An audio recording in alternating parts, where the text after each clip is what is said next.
Connecticut lawmakers are urging Acting Defense Secretary Patrick Shanahan to maintain steady procurement of the F-35 Joint Strike Fighter in the next budget cycle, even as the Defense Department signals interest in investing in the F-15X fourth-plus generation fighter.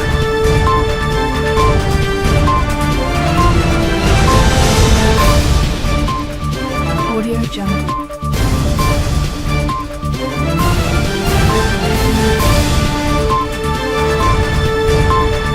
The Department of Defense fiscal year 2020 budget request will only include 78 F-35 Joint Strike Fighter jets, 6 fewer than projected in last year's forecast numbers, said the letter, signed by Connecticut Democrats Sens. Richard Blumenthal and Rep. Chris Murphy and other members of the Connecticut delegation.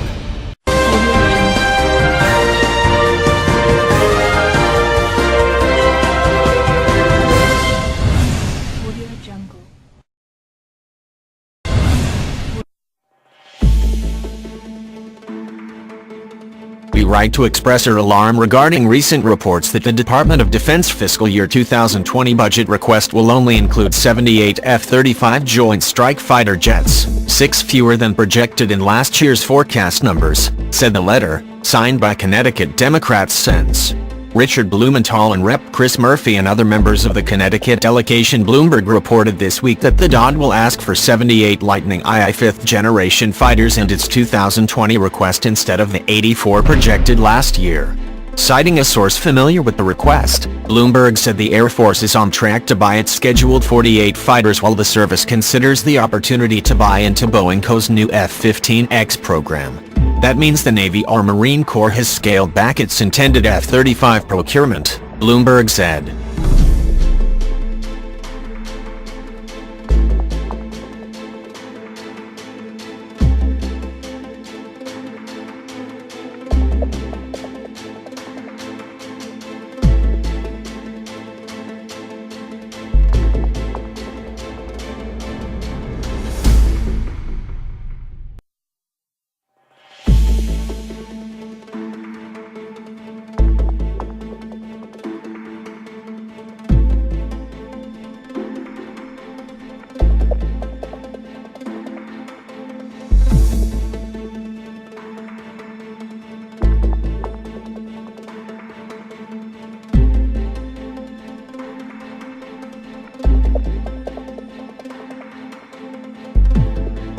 The F-135 engine is affordable and adaptive, delivering unmatched advances in safety, design, performance and reliability, the lawmakers wrote.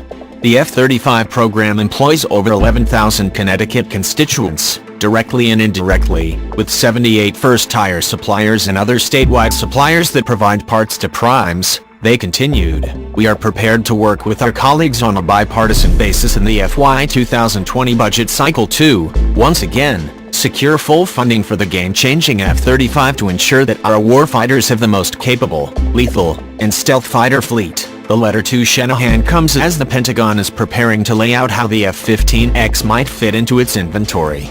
Air Force Secretary Heather Wilson told reporters at the annual Air Force Association Air Warfare Symposium in Orlando, Florida, last week that the service needs to boost its fighter inventory but had not expected to do so with the F-15X.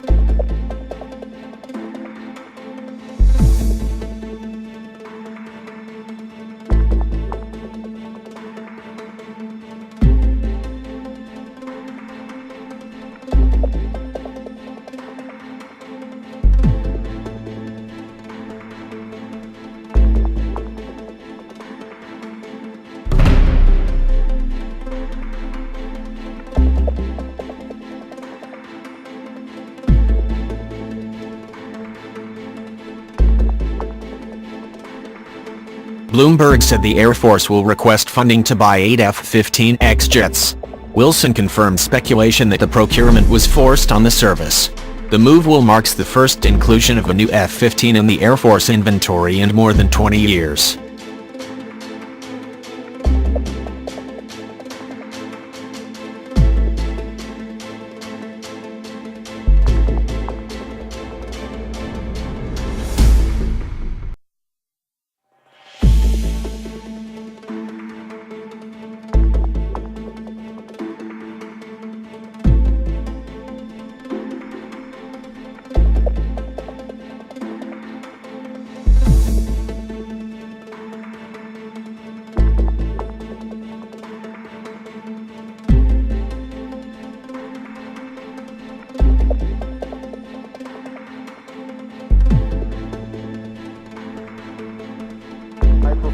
fighter aircraft that we're going to have things discovered during our flight testing for our actual performance and use of the airplane in the field. So I don't get too excited when people criticize the airplane in that context. The men and women of the 570th have been working on the F-35 for a little over 3 years now. We've been supporting both the U.S. Air Force, the U.S. Marine Corps, and the U.S. Navy now in modifications of the program, as well as some of our partner nations associated with the program. We do this in conjunction with Lockheed Martin. We've teamed together and we have integrated to support the program. Tolerances of the aircraft are extremely tight, and the technicians here have done a tremendous job supporting meeting those requirements for the program.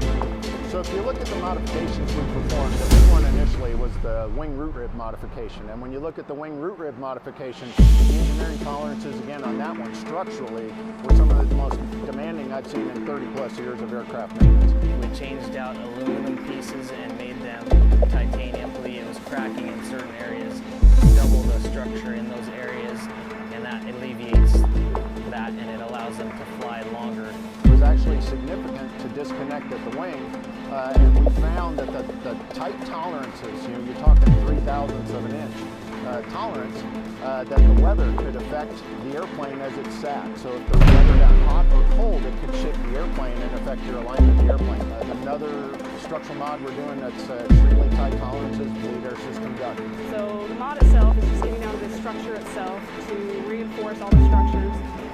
Just to beef them up, to make them a little bit stronger, to reinforce all of them. We can interchange engines from one version to another on the A models. It allows us to not have to have a third party come in to laser measure the aircraft before we can install an engine in it.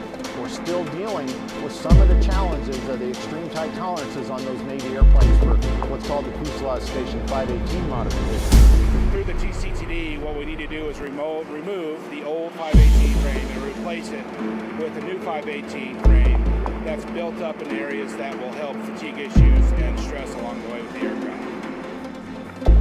We do a lot of mash drilling. This aircraft has a lot of precision drilled holes. For us to do that, we have a concept we call potting. Well, we'll create a tool, we'll match it up to the old aircraft configuration, and we have pins that go into that aircraft, and we pot a bushing around that.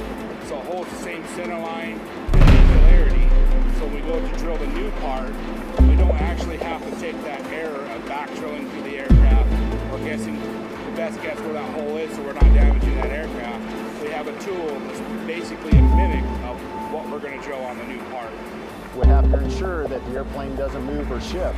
So we don't have the ability to do concurrent modifications at some points during our flow of the airplane here, which means no one can be on top of the airplane doing a fuel system mod or an avionics mod or an electric harness modification, because the potential is the aircraft could shift and throw it out of tolerance, and then we'd have to spend a lot more time realigning it. So the technicians and our planners have done a tremendous job figuring out how to sequence that work for the most efficiency that we can achieve. And then of course you have the challenges of the management of the program between the Joint Program Office and Lockheed Martin with the contractual requirements that happen and the timing of those to the timing of our ability to execute those modifications on our production line. So as each one of those modifications I talked about has its own lines of accounting, its own unique engineering requirements, all those things have to fall in play before we can execute the mods on the airplane. The support can be challenging for any airplane, but what does this airplane bring to the battlefield? And that is the key about this program and what it brings to not only our Air Force, but our nation. I feel proud to support whatever they need to continue on. And that's our primary function here, is to be able to prepare the warfighter for combat-ready aircraft. It needs to be airworthy at all times. So at that point, we need to be able to prepare for the future and adjust for any small discrepancies. So anything that has the possibility of becoming a major defect in the future, we need to start preparing for it now.